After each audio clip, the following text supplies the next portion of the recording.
The most dangerous truths don't knock. They wait. They stand quietly in hotel lobbies under golden chandeliers. They hide inside late meetings and big clients. They sit in the hands of an old security guard who has seen too much and speaks too little. And sometimes they whisper only 4 words that can split a lifetime in half. Is that your wife? I didn't know it then, but the next 10 minutes would erase 27 years of certainty. They would force me to choose between pride and love. Between walking away or facing the man I had slowly become.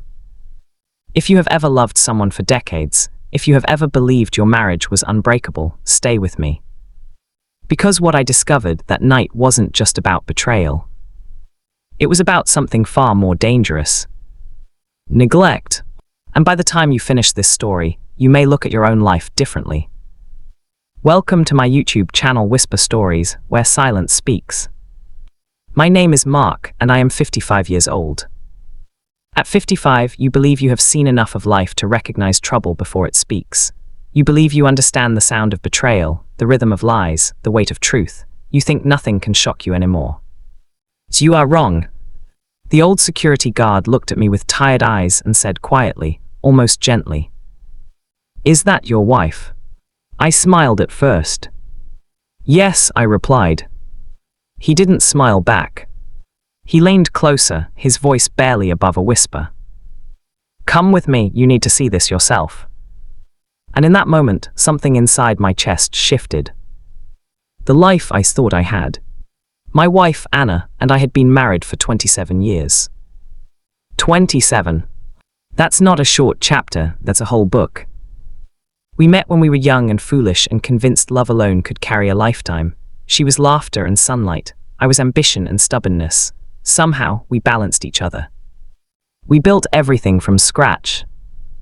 Our first apartment had peeling paint and a heater that only worked when it felt generous. We ate noodles more than we care to admit. We dreamed big and lived small. Then came the promotions, then the bigger house, then the vacations, then the comfort. By 55, I thought we were solid. Weathered, yes, but solid. Or so I believed. The late meetings. 3 months before that night, Anna began staying out later. "It's work," she would say, "new project, big client." I trusted her. Trust is strange, it doesn't break loudly, it erodes quietly. I noticed small things. She guarded her phone, she smiled at messages she didn't share. She began caring more about her appearance, new perfume, new dresses, different makeup. I told myself I was being insecure. After all, I was 55. Grey hair doesn't whisper confidence. But something felt off. The hotel. That evening, I had decided to surprise her. She had said she was attending a corporate dinner at a downtown hotel. I thought it would be romantic to show up with flowers, maybe steal her away early, maybe remind her that I still saw her the way I did at 28. The hotel lobby was grand, chandeliers, polished floors, soft piano music. And that's when the old security guard approached me. He looked about 70, wrinkles carved deep stories into his face. "Is that your wife?" he asked, nodding toward the elevator hallway. I followed his gaze. I saw Anna. She wasn't alone. A man stood beside her, tall, confident, laughing at something she said. His hand rested too comfortably on her lower back. Too familiar. Too intimate. "Yes," I said again, though my voice no longer sounded steady. The guard exhaled slowly. "Come with me, you need to see this yourself." The camera room.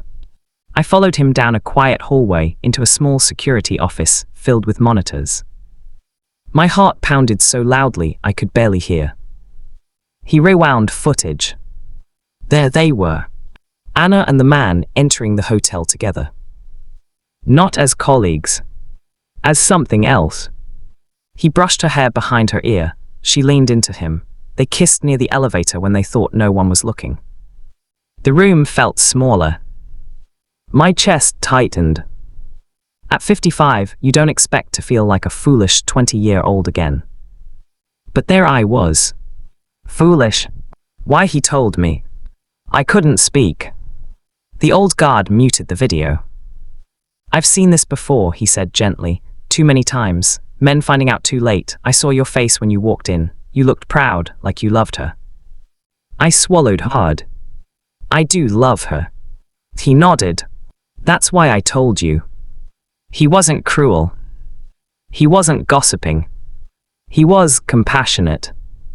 Strange how sometimes truth comes from a stranger. The confrontation. I walked back to the lobby. Every step felt heavier than the last. The elevator dinged. They stepped out together. She saw me first. Her face drained of color. "Mark," she whispered. The man looked confused. I didn't shout. I didn't make a scene. At 55, you don't have the energy for drama. I simply asked, "Who is he?" Silence. Then the truth came like broken glass. "His name is Daniel," she said quietly. "We've been seeing each other."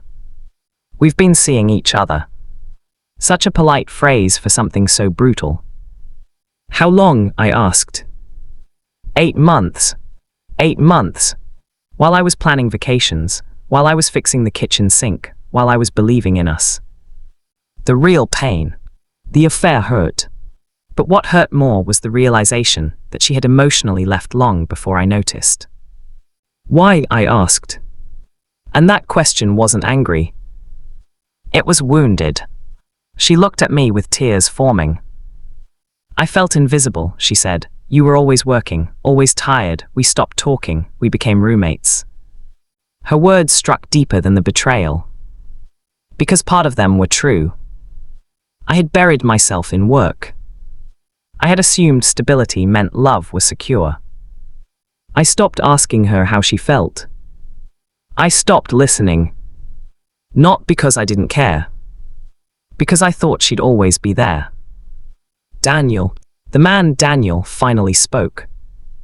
"I never meant to hurt you." I looked at him. "You don't get to say that." He lowered his eyes. He wasn't evil.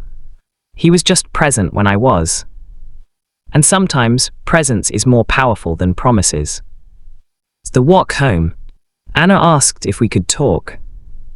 I told her I needed space.